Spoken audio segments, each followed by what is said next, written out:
Two things I despise: lip balm that makes your lips dry, and 3D printing things for the 3D printer. I do most of my 3D printing here in my garage, and because of this giant garage door, humidity sometimes is a problem for the quality of my 3D prints. Today, we're gonna solve that on the AMS. This is called a hygrometer. What it does is on the bottom it shows the relative humidity of the air, how much moisture is sort of in the air, and also, of course, the temperature. I'm gonna take this and do a little bit of experiments and kind of get an idea of what kind of humidity I'm dealing with. Most of the time this thing sits around 60%, but it's a gorgeous September day, and you can see it hunts around 69. It's a little lower in the morning. Here we go down to 67, 70 down to 60 something, just in a few minutes. As we get a little further away from the garage, it goes down a little bit more. Ooh, wow, 31% inside the freezer. Nice. All right, in here in the shower, in this hot steamy shower, I'm able to get it up to about 90. Steamy. I want to look at what this thing says my humidity is inside of my AMS. Let's drop this guy right in here for a few minutes. Let's come back in a few minutes. Okay, I adjusted that filament in there, and you can see it's leveled off to about 56% humidity inside of that AMS. That kind of gives you an idea. We're about 56% humidity in there, even while it's printing. Now, why does all that matter? Because it matters to the filament. The reason that humidity matters to filament is because filaments are what's called hydroscopic, which means they absorb humidity out of the air. Now, I've got three different types of filament here. This is PLA matte, this is PETG HF, and this is TPU. And different filaments absorb moisture out of the air at different rates. PLA matte is a little bit more forgiving. PLA will just absorb, maybe it absorbs a little bit, but it's harder to impact your print quality with PLA. PETG, however, especially this PETG high flow, is more likely to absorb humidity from the air and impact those prints. In fact, they say that you should use a filament dryer on this filament. And then most importantly is this stuff, right? TPU, this is TPU 95A HF, and this stuff absorbs humidity like crazy. In fact, one of the things about TPU is if you've ever printed with wet TPU, you can actually hear this filament popping when it prints.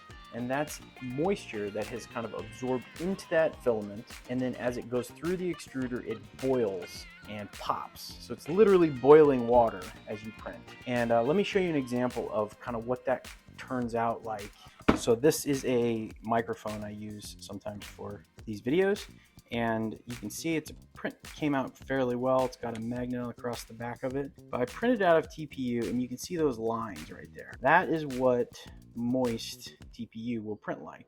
Now, another cool thing I'll mention here is Bamboo has realized that the humidity inside the AMS will affect print quality. So in the Handy app, there is sort of a monitor so you can see how dry the atmosphere is inside of your AMS. It shows you what kind of filaments you have inside the printer, and you see there's that E right here. Click on that E, it shows you how dry or wet your filament may be. But that's your indicator that you need to change out the desiccant inside the AMS. I'll link a video on how to do that in the screen right here.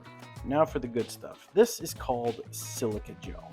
And what it does is it does the same thing that desiccant does, and it basically takes that humidity out of the air. It actually starts out as this orange color, and then when it gets saturated, it turns to green. And so you can sort of tell whether or not you need to refresh this gel. When it's time to be refreshed, you can put it in the oven or the microwave and essentially reuse this gel over and over again. It comes in these tiny little beads, and you can take these beads, and what we're going to do today is put these beads into these dry pods. Real quick, I want to give props to the guy in Maker World who designed this. I downloaded this and it had a lot of really good reviews. This is really thoughtful. They did a nice job of thinking through all the little issues. Good news, inside my AMS, it's down to 59%. But this is where the hygrometer fits, right inside that little hole. So let's go ahead and fill this up and add it to the AMS. We were working on that. Another print finished, and I want to show you what it's all about. All right, here's the bonus print. These are little cylinders that are designed to fit inside of a spool.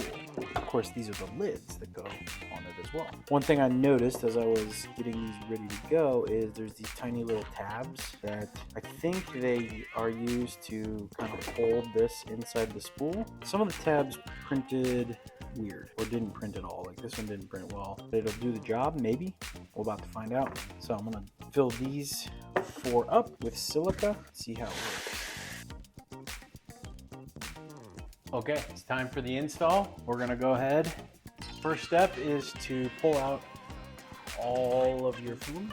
All right, now once the filament's out, you'll have access to these little desiccant panels here. There's one here and one here. You can open that little cage, and this is the desiccant that's in there, and it's all kind of squishy. It feels like gel at this point.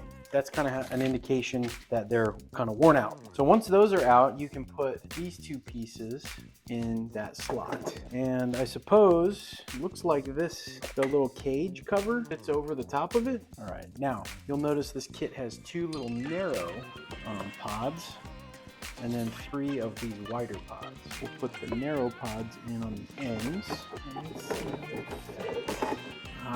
You kind of have to line them up just right to get them to fit in there. This one with the hygrometer on it goes in the middle.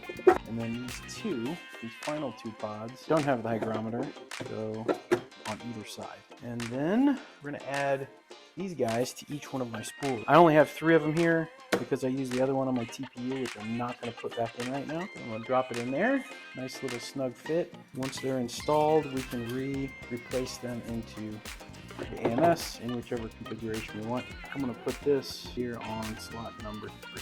So everything is nice and installed. You can see the AMS is using those RFID sensors. My hygrometer is reading 48% right now, so it's kind of the lowest I've seen all day. And I'm going to give it a little bit of time to kind of suck some of that humidity out of the air and see if we can get a lower reading than this.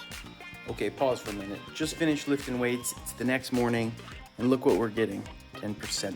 We went from like 60% humidity in there to 10, so huge gains. Back to the outro. That's it for today's video. Before I go, I want to do 2 shout outs. Number 1, shout out to this guy, FLP Design. That's the person who designed this AMS pods for the 3D print. They have a ton of reviews on Maker World, 10.6 thousand flags, 4.4 thousand thumbs up, so good design. Shout out number 2 goes to Eli. He's my editor for these videos. He's been doing these for a couple months for me, and you really do a great job making me look good. Thanks a lot, Eli. I appreciate you, and I hope you guys enjoyed this video. See you soon.